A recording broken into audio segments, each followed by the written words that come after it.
I personally think surveillance is really, really exciting and creepy, but also really, really exciting. And my goal is to help you understand specifically the role that your telephone and internet companies play in facilitating government surveillance. So this gentleman is Justice Brandeis, one of the fathers of modern privacy law, created the FTC, really, really important Supreme Court justice. And in 1928, the Supreme Court dealt with wiretapping for the first time. Now, unfortunately, the court actually went the wrong way on that case. It's called the Olmstead case. The court basically said that wiretapping without a warrant was permitted. Your privacy was limited to your house. But Justice Brandeis has this famous dissent in the case. I want to read you a couple of things before we get into this so you really sort of understand the theme of this. So he said then, this is 1928, remember this is like 80 years ago, a little bit more. The progress of science in furnishing the government with means of espionage is not likely to stop with wiretapping. Ways may someday be developed by which the government, without removing papers from secret drawers, can reproduce them in court, and by which it will be enabled to expose to a jury the most intimate occurrences of the home. This is 1928, before the internet, before faxes, before cloud computing, before Facebook, before Twitter. In 1928, when the government wanted to read your papers, they had to break into your house to examine them. But he saw things coming down the road. He saw that one day the government would be able to find out your most private things without ever having to physically obtain them, right? He saw this coming. He warned his peers on the court. So in Hollywood movies, this is what wiretapping looks like, right? I'm sure many of us who've seen the movies, we're familiar with this image, and the general idea here, you have an FBI agent in an unmarked van, parked outside the home of a suspect. He's got his headphones on. You know, maybe the van has like Joe's Pizza House on the side, right? And they've got this reel-to-reel tape deck, or maybe even a modern tape deck inside, but he's listening to a call that takes place inside. Now, what's important in the movies is that the FBI agent is performing the wiretap himself or herself. The FBI agent is directly acquiring the communications in the movies. But that's not how wiretapping occurs today. Modern interception, by and large, does not involve the direct acquisition of communications or data by the government. They get a bit of help, right? Not only that, but in the movies, wiretapping involves the FBI agent on location. Today, though, wiretapping occurs from the comfort of the agent's desk, right? Air-conditioned office, back at headquarters, they can be dozens, if not hundreds or thousands of miles away from the actual place where the conversation is taking place, from the actual place where the communications are located. The question we have to ask here is whose fingers are at the keyboard? When the wiretapping takes place, is it the FBI agent bringing up the wiretap, or is it someone else? Usually these days, it's an employee of one of the telephone or internet companies. All of these companies to whom we entrust our private data are required by law to facilitate reasonable, easy access to our communications by the government.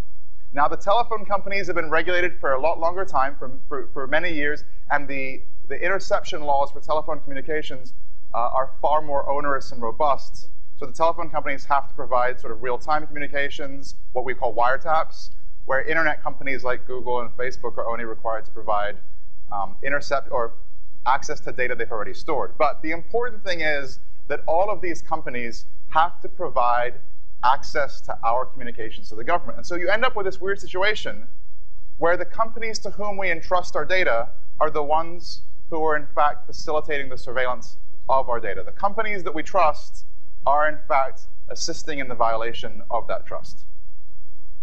Well, before I can really get in and explain what these companies do, I think it might be useful first to help you understand about the scale of this, right? If wiretapping and other forms of surveillance occur very rarely, then I don't think we really need to worry about it. But if they're happening at a larger scale, then we can focus on the other issues. So there are many, many different wiretap authorities. There are many different surveillance laws and ways the government can peer into our private communications. The thing that we know the most about is something called a wiretap. Now, wiretap means the real-time acquisition of communications content. So what you're saying on the phone. If they get your emails 2 weeks later, that's not a wiretap. But if they're listening to your telephone call as you're making it, if they're monitoring your search queries as you're typing them, if they're monitoring your instant messages as you're sending them, that is a wiretap. We have fairly robust reporting of wiretaps because Congress, when it gave the government wiretapping authority, required that they publish annual reports detailing the kinds of crimes that are being investigated, which state they take place in, how many lines are wiretapped, a lot of information. So this is the data that we have from the annual wiretap reports. Blue are state wiretaps, and red are federal wiretaps. And the high-level stats, or the high-level data that you need to take away from this, first is that the number of wiretaps basically goes up every year. Second, the growth in wiretapping over the last few years, in fact, since the 60s when it started, has really come from the states. The number of real-time intercepts performed by the feds has really stabilized to somewhere around maybe 700, 800 a year, and the growth really comes from the states. In fact, also California and New York, just by themselves, are responsible for more than 50% of the wiretaps nationwide. Pretty alarming. Although, you have a lot of people here. This graph shows the number of wiretap applications rejected by the courts. So you can see on the y-axis 0 through, is that 5 or 6? 6 maybe? So you have, let me see. Yeah, so 5 is the highest number of wiretap applications that have been denied in any one year. And if we go back one slide, you can see there are about 3,000 wiretap orders approved every year nationwide. And so in a peak year, in 1974, we had 5 applications denied by judges. In 2011, the year for which we have the most recent data, just 2 applications were rejected by the courts. And so we're looking at 2 out of, what, 3,000? So for the most part, wiretap applications are approved by the courts. Now, I'm not going to say they're rubber stamped, but I will say that it's very, very rare that the courts say no to either a federal or state wiretap application. All right, drugs are bad if you value your privacy. What I mean by this is that drugs are by and far the #1 reason why the government uses a wiretap order. If you see the colors here, red are all crimes except drugs, and blue are drug cases.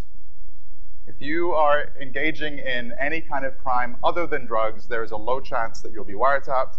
If you're engaging in some kind of ongoing drug conspiracy, it is more likely that the feds will bring up a wiretap on your phone.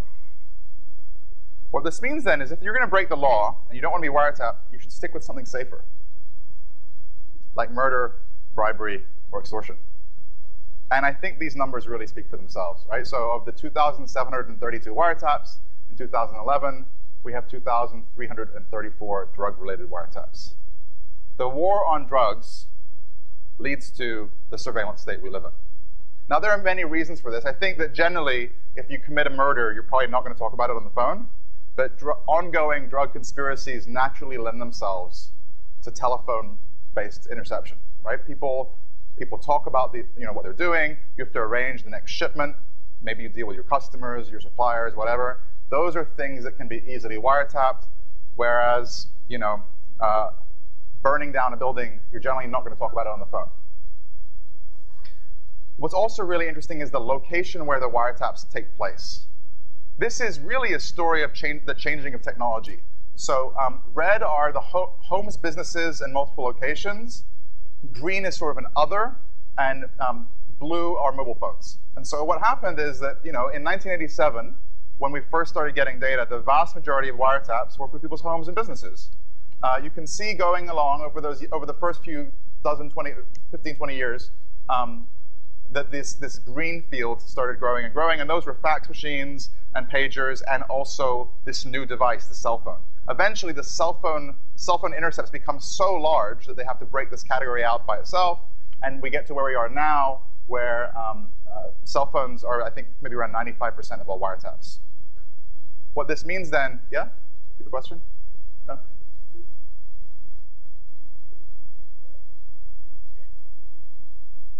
Is the change of the what? I mean, what's happening is that everyone is using cell phones, and the kinds of people that the government are investigating, they're really using cell phones, right? Drug crimes are crime. The drug crimes that are investigated by the government are largely crimes being committed by poor people, and poor people were the first ones to go for cell phones, or at least after the cell phones stopped being this big. After they stopped being bricks. All right, so these are only the numbers we have for wiretaps. There are many, many other forms of surveillance, but these are the numbers that we have for the wiretaps. These are the only reports that are really very robust and that are published. But it's still a pretty good idea of how the surveillance is occurring, the kinds of crimes that are being investigated. And again, what's important to note is that these wiretaps wouldn't be possible without someone from AT&T or Verizon or Sprint facilitating the interception. So Google is probably one of the better companies out there in voluntarily publishing data on the requests that they receive. And the reason for this is that although we have mandatory reporting of wiretap stats by the courts, we don't have any official congressional or judicial reports for requests to internet companies. Right? So requests for internet companies don't use this specific wiretap authority. They have another kind of court order. But the government can still make these requests from Google, or from Twitter, or from Facebook, or from Amazon, or any one of these other internet companies. What we know about requests to internet companies comes from voluntary disclosures by these companies. And Google is not required by law to publish any reports. They choose to do so. And so Google was the first big internet company to start sharing data. Just, I think, on Monday of this week, they published another round of data that's, in fact, even more robust. Now they're breaking down the different kinds of court orders. So Google's report, at least a couple years ago, showed they were getting about 6,000 requests every 6 months. I think maybe they're now up to around 10,000 every 6 months in the US. And they break them down nationwide. So we know data for Brazil, we know data for India.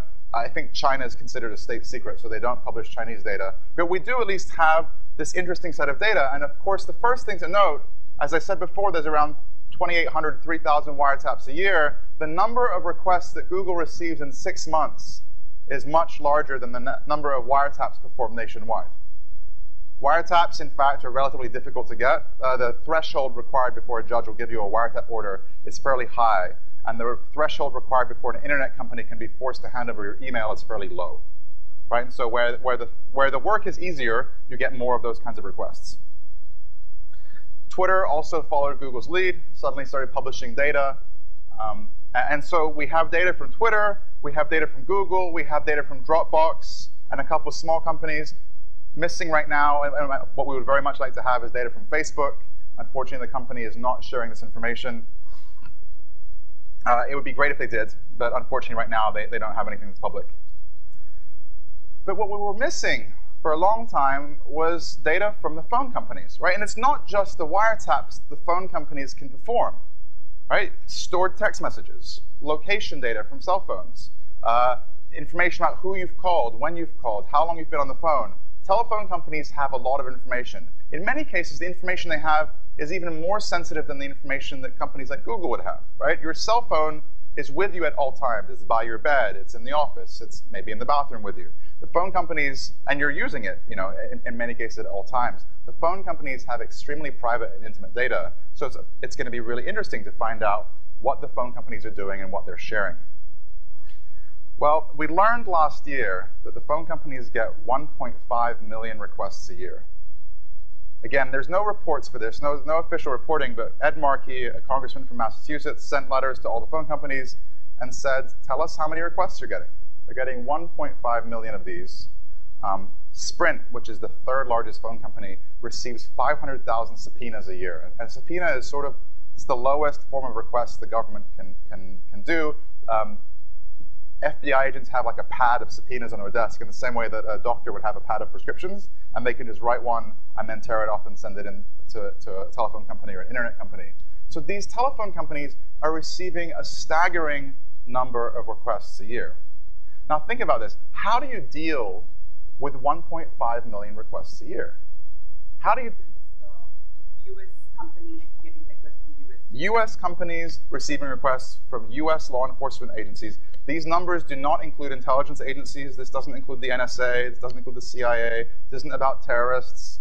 This isn't about spies. This is just law enforcement agencies investigating crimes. Yes, ma'am? law enforcement agencies, lawyers, I mean, there are prosecutors who are submitting these too. Yes. Lawyers don't get subpoenas from judges.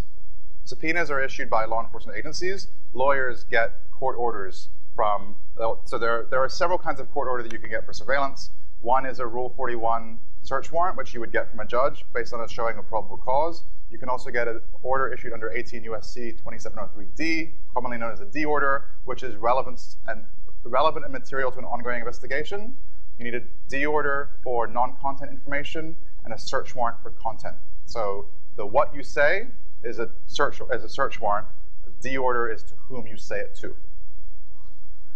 But the vast majority of these 1.5 million requests are subpoenas, which means no court order, no judge, no independent third party. This is the law enforcement official making a request to the internet company. No real opportunity for anyone to independently evaluate this and say, maybe this shouldn't have been issued. And the standard of relevance in a subpoena is very low. Is this relevant to an investigation? And in fact, many things are relevant to an investigation. You don't have to be a suspect for the government to get a subpoena. They just have to say that the information sought might be useful as they investigate the crime. Any more questions? No. Yes? There are grand jury subpoenas. There are also administrative subpoenas that are issued by law enforcement agencies. All right, so as I said, how do you deal with 1.5 million requests? So in 2009, I went to a surveillance conference and I secretly recorded an executive from Sprint talking to law enforcement officials. And he was describing this website that Sprint had made. So he said, we turned on our GPS tool web interface for law enforcement about 1 year ago, and we just passed 8 million requests. There's no way on earth my team could have handled 8 million requests from law enforcement just for GPS alone. Right? So back in 2004, Sprint and the other companies were handling requests manually, which meant when the government wanted to spy on someone's location, they would call up one of the surveillance employees at the phone company, and that person would type some commands at a keyboard, and they would locate the person, on a map, and then they would tell the police where they were. That is time-consuming. It requires a number of people sitting there waiting for calls, and if those people are busy, then the law enforcement officials have to wait until someone gets off the phone. As the number of requests went up and up and up, the phone companies struggled to deal. And so what they ended up doing, all of them, is to create self-service, self-help web portals where the police can log in and get the information themselves. So usually what happens, once the government has obtained the right kind of court order and submitted it to the telephone company, they will be authorized to log into this website, and then they will be able to obtain the information themselves on an ongoing basis for a certain number of days. And it really looks like Google Maps. There's a little dot on the map, and they can sort of see you moving around. And it'll be updated, say, every 2 or 5 minutes. We don't know how many of these we don't know about these 8 million requests. We don't know how many people that was. It could be one person who was being pinged every second. But these were 8 million individual data points. And what's important to note is that there's no way that Sprint could have handled 8 million individual pings. Right? There's no way they have enough manpower to deal with that. And so what's happened at the phone companies, but also the internet companies like Facebook, like Twitter, like Google, is they've had to automate things. Right? Silicon Valley is really good at automation, and automation lowers the cost and it lowers the manpower required. Right? The same Sprint guy added, the tool has just really caught on fire with law enforcement. They love that it's extremely inexpensive to operate and easy to use. Right? This makes sense. Who wants to deal with a long telephone call and then getting back some lat-long data when you can just get an email with a Google Maps link or see the map on your screen? Yes, sir. Why are they motivated to meet that demand? Well, they're required by law to provide the data. Right? So they're required by law to respond to every request they get from the police. And if they don't have enough staff to deal with the number of requests they're getting, the police are probably going to start complaining. And then they're going to complain to Congress or to the states. And then maybe the federal government or the states will pass onerous legislation putting more requirements on the phone companies. It's important to note that the cell phone companies are in a bit of a difficult situation. They rely on a spectrum license from the government, from the FCC. Right? And if that license is taken away, they're out of business. They rely on this ongoing license. They rely on access to the public airwaves. And that means the government sort of has the ability to hold a gun to their head. Right? They need the FCC to stay in business. And so that means that if they're not providing the assistance that law enforcement agencies are expecting, the government can, different congressional committees can cause a lot of problems for them. So as I said, this is 2003. This is a copy of Sprint's surveillance manual. So every single one of the telephone companies has sort of a frequently asked questions, I guess you would call it. It's a PDF file. They're available to law enforcement agencies, although many of them have leaked over the last couple of years. And it includes, some sample language you would put in a search warrant application. It includes a price list, like a menu of location surveillance costs $150. A wiretap costs $600. Information about who you've called costs $20. Right? They list the menu of pricing. And you can see that in August of 2003, Nextel, which Sprint eventually absorbed, charged $150 per GPS ping. Fast forward, this is a surveillance invoice from 2009 that Sprint sent to the police in North Carolina. I don't know if you can see this because the text is really small at the bottom, but they were charging $30 a month for all you can eat access. And this is the bit at the top is from Sprint's updated law enforcement handbook. So we went from a situation where it was $150 per individual data point to $30 for all you can eat. Now think about this. Over the last 10 years, has your phone bill gone up or down? Because mine's gone up. I can't think of anything where the phone companies have lowered their prices over the last decade. And here, when it comes to surveillance, the phone companies have a monopoly, right? So if I'm a Sprint customer, it's not like AT&T can come in and tell the FBI that they'll wiretap me for half the price. I am a Sprint customer. By very definition, only Sprint can perform surveillance on my telephone. But somehow, the cost of surveillance has gone down. And I think the reason for this is that Sprint no longer has to have employees typing away at a keyboard every time the government wants to geolocate someone, or every time the government wants someone's email. The automation has lowered the cost. Of course, Sprint is not the only company to do this. T-Mobile also offers a web-based E911 tool. This is what they call their general location surveillance tool. So they charge $100 a day for access to this locator tool, but they waive the charges in emergencies. AT&T charges $100 to activate their surveillance tool, their location surveillance tool, and then they charge $25 per day for usage. There's also this really interesting thing on AT&T's price list. They have this thing called tower dumps. And so I first saw this and I was really puzzled because I didn't know what it meant. And I finally asked around and found some people who knew. A tower dump is a request for information about every single person whose phone was using a tower at a given time. Right? So if the police are investigating a robbery that takes place at a 7-Eleven, they can contact the phone company and get information about everyone who was near the area at the time. This is like hundreds or thousands of people. If it's, imagine it's the airport at SFO or Union Station in DC. Right? It's a lot of people the government's getting information about for just $50. All right, so we have these stats on requests to telephone companies. We have these stats, some voluntary stats from internet companies on requests for email, requests for search. But there are so many things that we don't know anything about. So in 2010, through a Freedom of Information Act request, I managed to take this PowerPoint presentation from the Department of Justice describing what they call hot watch orders. And these are requests for real-time transaction data from credit card companies, from supermarket loyalty cards, grocery stores, rental cars, airlines. Now, what's really troubling about this, as I described before in response to the question from the woman in the second row, is that there are these different kinds of court orders, right? You have your search warrant at the top. Actually, above the search warrant, you have a wiretap, toughest order to get. Then you have your search warrant. Then you have your D order, issued by a judge, and then your subpoena. The ongoing surveillance of real-time credit card data, the merchant, the amount, the time, which could be a swipe at a gas station or the swipe at a grocery store, all obtainable usually with a subpoena.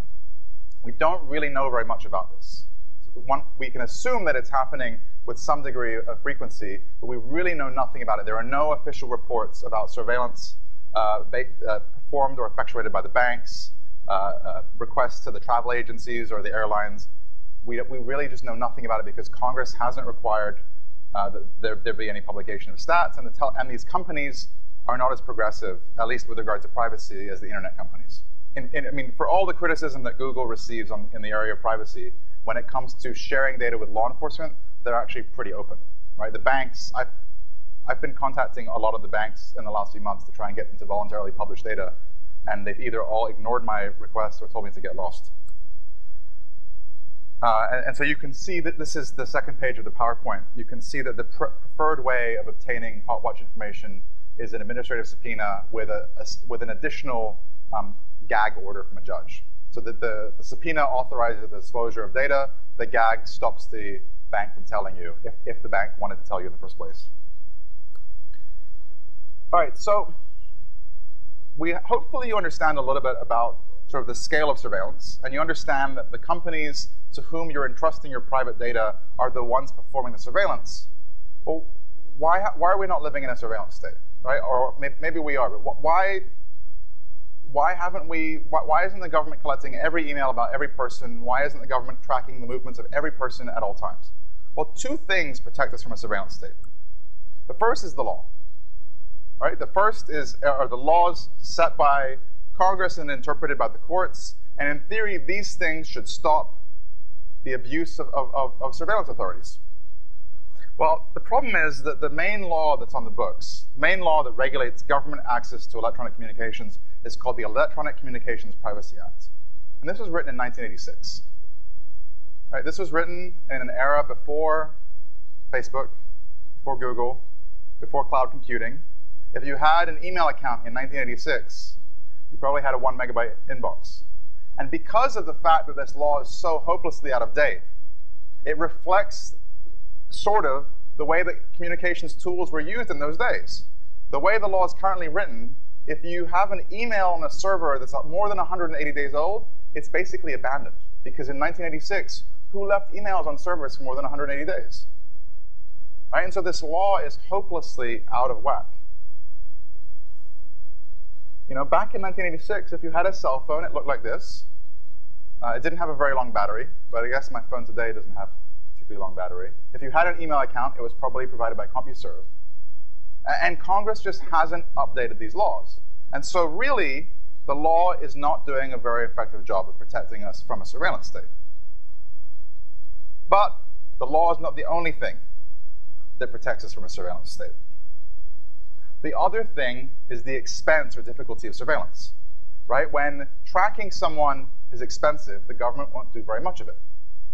Remember I showed you this picture before of the FBI agent hunched over his headphones, right? When the government wanted to track you 20 years ago, even though the law basically permitted the government to track you without any kind of court order to track your movements through public places, they needed a team of 24 agents, or a dozen agents. They needed a few vehicles. You'd look in the rearview mirror of your car, and if you saw the same car over and over and over again all day long, you'd know that something was up, right? And so surveillance without the assistance of internet companies took a lot of resources. And governments all have fixed resources. There's only so many people they can surveil. So even though the law may not protect you, the transaction costs create this friction. So this is one of my favorite court cases. This is Judge Richard Posner, who's a very, very famous judge. It's sort of his thing is sort of law and economics. And so this is this is from his decision, the majority decision in U.S. v. Garcia. Technological progress poses a threat to privacy by enabling an extent of surveillance that in earlier times would have been prohibitively expensive. Right? The lowering of the transaction costs of surveillance makes surveillance more ubiquitous because the cost of surveillance is the only thing stopping the government from overreaching where the law is itself not doing a very good job. Well, so this is a copy of an invoice that Google sent to the US Marshals. I obtained this through a Freedom of Information Act request a few years ago. This is for a pen register and trap and trace, which means that this is requests for metadata, who you're emailing. This is metadata associated with an inbox. And you can see, I'm just going to wander over here, this number right here. So Google charges $25 for the contents of an inbox, or at least the metadata about an inbox. In fact, the cost doesn't change depending on whether they're requesting content or non-content or subscriber information. Google charges, as the law permits, reasonable fees. But when you've automated everything, reasonable fees are very low. Right? You can't charge $1,000 to run a shell script that you've already written a year or two ago. These are copies of invoices from Yahoo. So I got these a couple years ago, and I got this big pile, maybe 200 invoices from Yahoo over a multi-year period. And I understood sort of Google's number. Google was $25. $25 is a nice round number. And Yahoo's numbers were strange. $20.39, $20.41. And I just couldn't understand where these pennies were coming from, right? Like, it's not like they can calculate the cost of surveillance down to the pennies, right? These round numbers make a lot more sense. And so I had 200 different invoices. And so I started putting them in piles on my floor, arranged by the number of cents. And then I started looking at the dates in the piles. And I saw that over time, the number of pennies went up. And eventually, after graphing them, I realized that, well, actually, does anyone have any guess as to what the pennies are? So the pennies are the cost of a stamp. And every time the post office raises the cost of a stamp by a couple cents, Yahoo is passing on the costs directly to the government. And really, so this reflects the fact that Yahoo is only able to charge, under the law, reasonable costs. So they're passing on the exact direct cost. But I don't think that $20 or $20.41 provides much in the way of friction. If you send a team of agents to raid someone's house and cart off the files with boxes, that's a lot of manpower. When Yahoo zips up your inbox and sends it to the government on a DVD, it's very little work, right? And so what we approach then is that the marginal cost of surveillance is now approaching zero, right? The cost of requesting one more inbox or one more location ping is basically getting to be zero. Do you have a question, sir? What about the cost of analyzing? So the analysis is still potentially expensive unless the analysis you're doing is based on a lot of data, right? If the storage costs are low for Yahoo, the storage costs are relatively low for the government, and if the government's trying to look for patterns, then throwing more and more data in may be useful. I think that analysis of metadata remains cheap because it can be automated with computer programs. Analysis of content is more difficult, right? So you still have to pay someone to either listen to a wiretap, although there are analysis systems that will automatically translate and even transcribe wiretap recordings. There are systems that will translate things from languages where the FBI agents don't speak them. They get caught up on things like slang. But it's always going to be easier to do analysis of URLs browsed on the web or location movements. But there are also lots of companies, some in Silicon Valley, who are providing innovative tools to help the government do low-cost analysis of large sets of data. One of them is called Palantir. I don't know how many of you guys know that really creepy company. Yes, ma'am. I just want to go back to the phone discussion more. Mm-hmm. Phone companies been around a long time. Sure. Phone companies for landlines and kept records and whatever. So with the advent of cell phones, I understand that the wiretaps is going up, whatever, but why all of a sudden do you think this is a problem now with the automation? I mean, it seems to me like the number of requests that a phone company gets, whether AT&T's done their landlines or their cell phones, should be about the same. So why all of a sudden is this a problem now? So the telephone companies have indeed been in business for a long time, but the telephone companies in the 1950s only had records of who you called. Today, the telephone companies have records of where you are. They have records of the web pages that you're browsing from your phone. They have, because they know where you are and they know where your friends are, they also have, in a sense, records of who you've been near. The telephone companies, in the past, only had ephemeral communications, which means you were speaking to me on the phone. If the government wasn't wiretapping us in that moment, those conversations disappeared. There was no way to go back in time and get a conversation that took place on the phone. When we're talking by text message, though, and the phone company is retaining those text messages on their servers, then the telephone company can now provide access to stored communications after the fact. The telephone companies just have a lot more data than they used to have. Yes, the government. It's the data on the phone that is what's causing it. It's not the data on the phone. It's the data produced by the phone. I mean, location data is a lot more interesting when you're mobile. I mean, the telephone companies have always had location data. The location data with a landline is your home. When you're making a telephone call, by very definition, if it's a landline phone, you are at your house. So the government just has many more sources of data. And also, I mean, again, the analysis costs were also much higher back in the 1950s. Someone had to read everything. They didn't have easy automation tools. AT&T built the first really complex data mining tool for their phone systems in the late 90s. So AT&T was suffering a huge amount of fraud. And they built this system called a community of interest database. So a research team at Bell Labs, they built this, and so their theory was people who engage in fraud are more likely to call other people who are engaged in fraud. And so they built this database that allowed to sort of look at people who are one layer out or 2 layers out from people who had engaged in fraudulent activity. And AT&T built the database for fraud purposes, not for government surveillance purposes. But once they built the database, and then the government found out the database existed, the government started making requests for that database too. There's this cheesy line in the movie Field of Dreams, if you build it, they will come.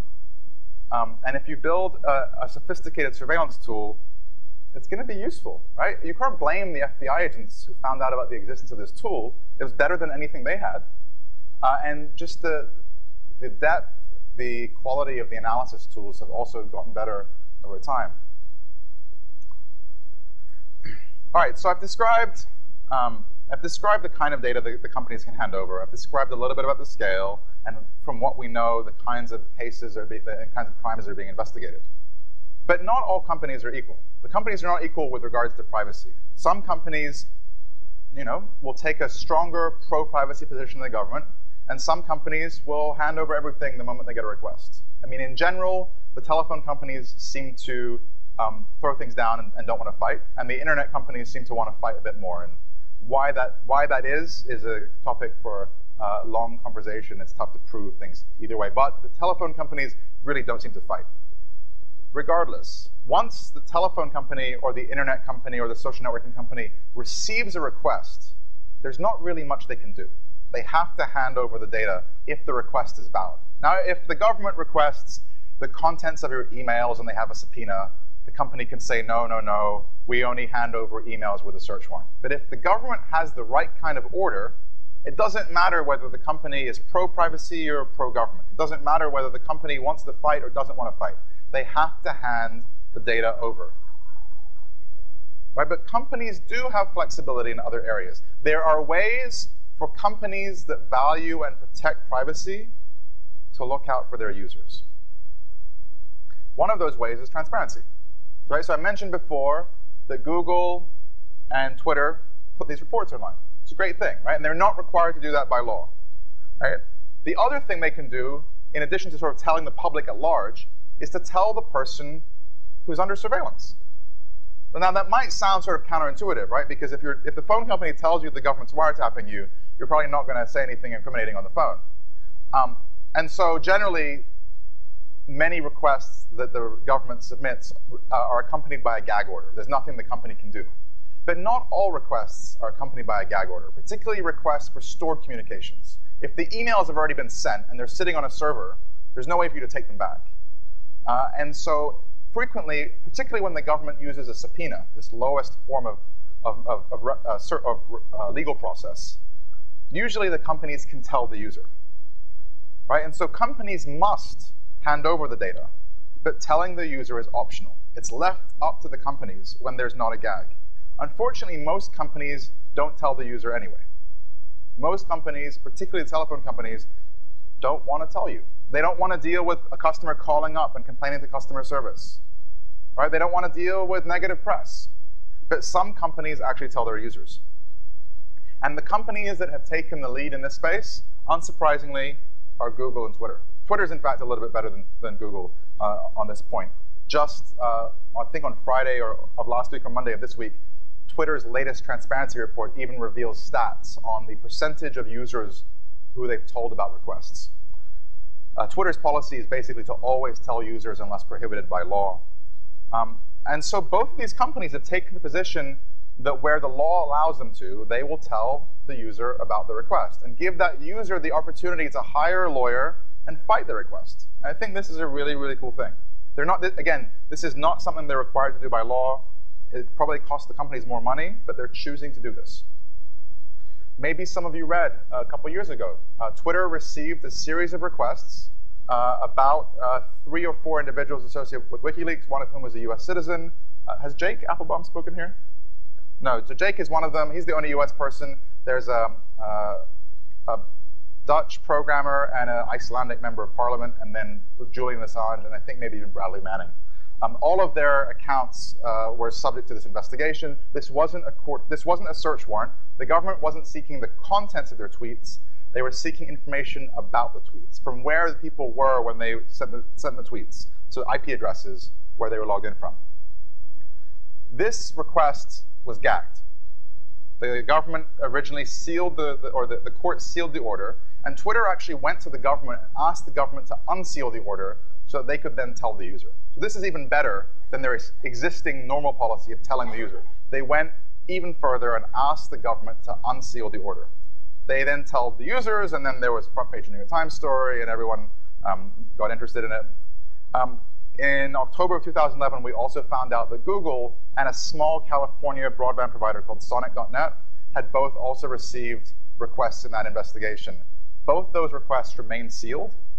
I think Sonic basically broke the law by talking about it to the journal, and Google was very sort of, we can't talk about it, but maybe there was a request. So Google, in fact, did receive a request in the investigation. We don't know if Google fought it or not. We don't know. Sonic told the journal that they did fight it and lost. They tried to fight to unseal the order to tell the users, and they were shot down. Did you have a question? Yeah, about that. Do you have a? What does that mean for them to fight? So I think fighting means asking the government to unseal, and the government says no. Oh, so they were fighting the gag order. They weren't fighting the request. They were just fighting the gag. I don't know if they went. So the journal was a little bit light on the details, the Wall Street Journal. It's not clear whether they just asked the government to unseal or whether they asked the court to unseal, because unfortunately the entire investigation still remains sealed. But in any case, Google seems to be better than phone companies. The phone companies wouldn't have done anything. They would have just handed the data over. And so as a general rule, most companies unfortunately don't tell their users about government requests. These requests then effectively remain secret not only when they're fulfilled, but also indefinitely. Most requests remain sealed indefinitely by the courts, and then the companies who are providing the data never tell their users. So in this regard, both Google and Twitter are transparency leaders. And for this, I think we should thank them. We should recognize the fact that these companies are going way beyond the requirement of the law. That they don't even mention this kind of stuff in their terms of service, right? They're arguably doing us a favor, and I think it's pretty cool, given that we're not paying them any money for the service. But it's also important to note that the government still gets the data from Google. The government still gets the data from Twitter.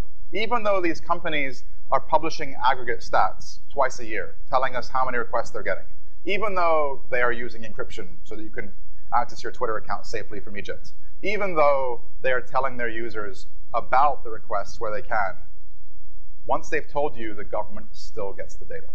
By and large, the government still obtains your information from these companies. And so telling the user is not enough if you want to effectively shield the privacy of your users. You have to do more.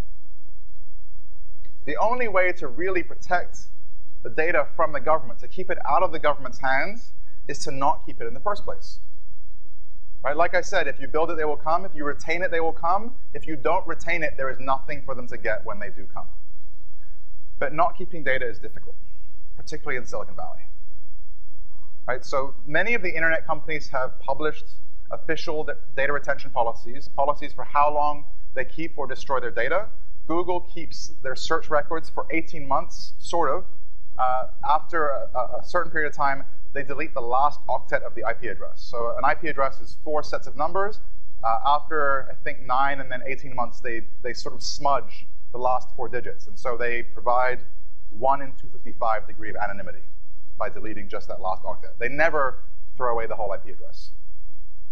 Bing deletes all search IP and cookie information after 6 months, but unfortunately, no one is really using Bing. Twitter retains records for up to 18 months. I think actually they keep it for a lot less, but their policy is 18 months. Facebook, we don't know. Facebook doesn't publish any stats on law enforcement requests. They don't publish an official data retention policy.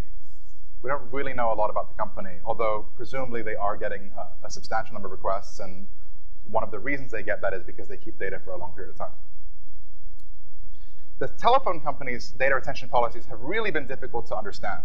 And it wasn't until about a year ago that some of my colleagues at the ACLU were able to obtain useful stats, not from the phone companies, but actually from the Department of Justice through a FOIA.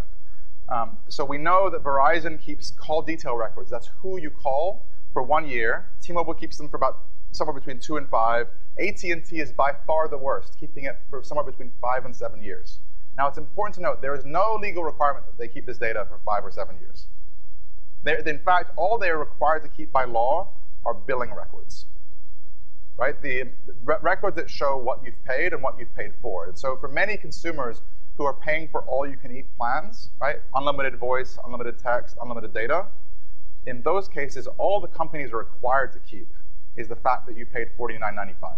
They don't need to keep records of which calls you made. Now, if you're calling an international number or you're calling, a 1-900 premium number, they need to retain records. And the data retention requirements that exist only in the telephone market are there to protect consumers who've been ripped off. Right? Maybe you don't notice the charge for 6 months and you call up later and say, I didn't make these calls. But where consumers are getting all-you-can-eat plans, which is the norm now, the telephone companies don't need to keep this level of data. Location data is also something that the phone companies are keeping for an increasing amount of time. Again, AT&T is by far the worst in the industry. They keep their data for at least 3 years, but potentially even longer. T-Mobile is apparently the best in the industry right now with a period of 4 to 6 months. But this data is a snapshot produced by the Department of Justice at a particular moment in time. These policies may have changed since. Yes, sir? Is the question, why are they keeping the data for such a long time? Well, storage is cheap. Law enforcement leans on the companies. They don't have a way of forcing the companies, but they can sort of say, the next time you're going to be testifying before Congress, we could sure make life difficult for you. And the other thing is, the telephone companies, bit by bit, are becoming dumb pipes, right? Their revenue, their text message revenue is disappearing with things like iMessage. Their calling revenue is disappearing as people are making calls via Skype and other VoIP schemes. And essentially, the cell phone companies are becoming pipes for data. And they don't like that. They see everyone else making lots of money from things like location, from things like search, from things like behavioral advertising, and they want some of that money too. They don't really know how they're going to make that money yet, but maybe you saw, maybe a couple months ago, Verizon sent out messages to all their customers saying that they were going to start getting behaviorally targeted ads based on their browsing activity, and that's Verizon collecting information about the web pages you're viewing over their network. Verizon thinks that they can somehow mine this data. They don't really know how they're going to do it, but they think they're going to make some money this way. And the way they're going to do that is by first collecting it and then analyzing it. And so if they can even make 10 cents or 20 cents per user per year, that pays for the storage costs. Right? And there's no downside. There's nothing requiring them to delete the data. The other big problem, and I think one that is a serious problem for Silicon Valley, is that tech companies here, the norm in Silicon Valley is free services in exchange for user data. Right? This is the dominant business model here. And I think this is a problem if you want companies to delete data. It's very, very difficult to provide a privacy-preserving, behaviorally targeted, supported company. Right? It's one or the other. And so the model here, the model in Silicon Valley, is that user data goes in and profits come out. And what happens in that black box in the middle, that's the secret sauce for each company. And no one has really built an effective, privacy-preserving behavioral advertising system. There are folks at Stanford who've been thinking about it, but no one's built one and monetized it and put it out there and got millions of users' data in there. And so companies are sort of stuck with this choice. Do we target our users and keep their data and make the data available to law enforcement agencies? Or do we delete the data and then not have any way to mine the data and make money? And so really, at a core level, the dominant model in Silicon Valley, this free data freemium service that's incompatible with privacy. I mean, it's not incompatible with consumer privacy, but I mean it's incompatible with government surveillance and the desire to keep people's data out of the hands of the government. Because when you keep the data to mine, when you keep the data to recommend movies, to do behaviorally targeted ads, to do location-based ads, when you keep this information, there is no way to keep it out of the government's hands later. You have to pick one or the other. And unfortunately, the government wins, or the business model wins. Right? Google doesn't want to help the government. They don't want to keep all this data to help the government. They don't want to make life a lot easier for the FBI. I think deep in the hearts of many Google engineers, they would like to do everything possible to protect their customers. But they cannot do that and be an ad-supported business at the same time.